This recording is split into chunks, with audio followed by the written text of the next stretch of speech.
Have you ever wondered how artists come up with the appearance of someone for whom there's no existing image? Take this painting of Jesus called Light of the World by English artist William Holman Hunt, for example. The original, finished in 1854, is in Keble College in Oxford, and he later produced a larger version for St. Paul's Cathedral in London. But how did he come up with what Jesus looked like when there are no contemporary images of him? Well, he used his imagination, didn't he? Well, that works to a certain extent, but an artist or a photographer or filmmaker or video maker has to base what Jesus looked like on somebody. So how do they sort this problem out? Artists, of course, will inevitably portray Jesus according to how they envision he looked like, and that's usually determined by religious, cultural, or the racial norms of their society.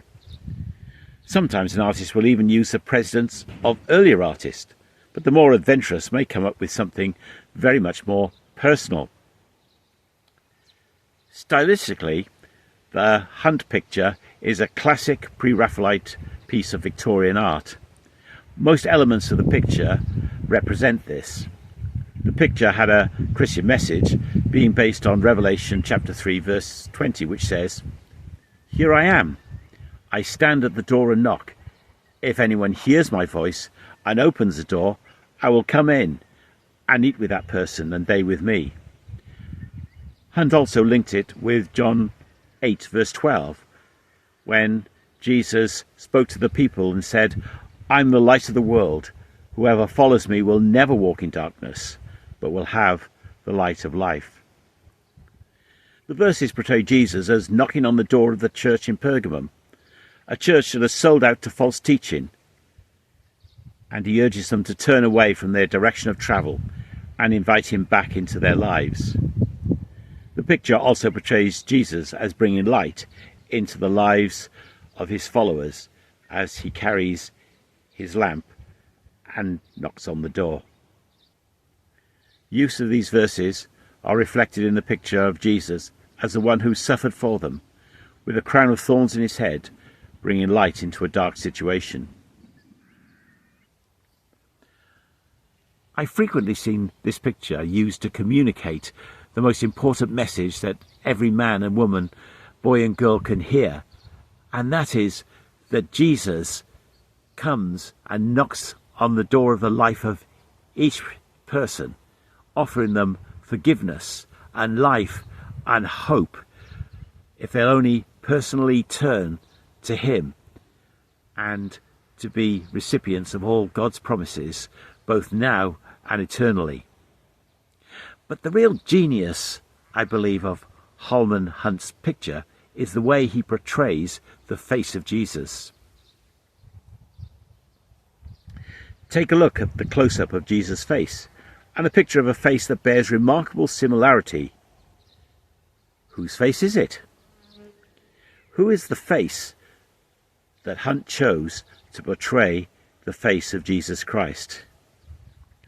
Well, as we look at the picture on the right, we find that it's a self-portrait of William Holman Hunt. He used himself as the model of Christ. I must say that my first reaction to this was surprise that Hunt would actually choose his own face in order to portray the Saviour of the world.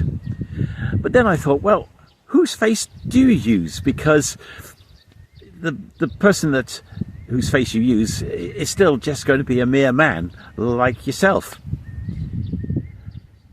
Many people would say what Hunt did was positively blasphemous. Then I thought, maybe that's Hunt's underlying challenge in making Jesus bear more than a passing resemblance to himself. If you look at Matthew 5 verses 14 to 16, Jesus said to his disciples, "You are the light of the world." Jesus is the light of the world, and he's made his disciples to be the light of the world too.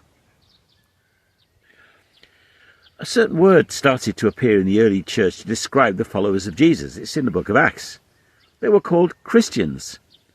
They were to be little Christs. which is what the word in Greek suggests. As Christians, it's our calling to be like Christ, to bring light into the lives of others, to invite them to accept Jesus into their lives for themselves. And if we're to be that, then our lives should project it in the way that others see Jesus in us. In reality, the most obvious way that people should be able to know that Jesus exists today is to see him in the lives of his disciples. So if I'm a disciple of Jesus, how much am I like him in every part of my life? Am I being his hands, his feet, his voice, his countenance? Makes you think, doesn't it?